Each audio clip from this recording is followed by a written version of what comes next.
You are looking at Julian's pronunciation guide, where we look at how to pronounce better some of the most mispronounced words in the world, like this other curious word. But how do you say what you're looking for today?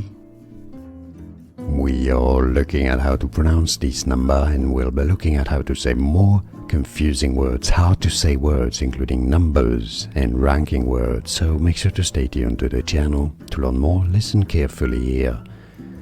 Three. So you have to start with your tongue between your teeth, th, with this th sound, and then you slightly roll the R. It's one of the rare words in English where the R is slightly rolled. It's a bit like an L. You put your tongue just behind your teeth on the top of your palate. 3.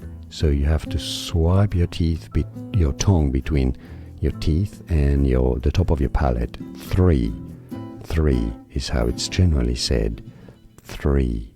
And now you know. Do you hear that correctly? Now you know. Can you do it? Let us know in the comments.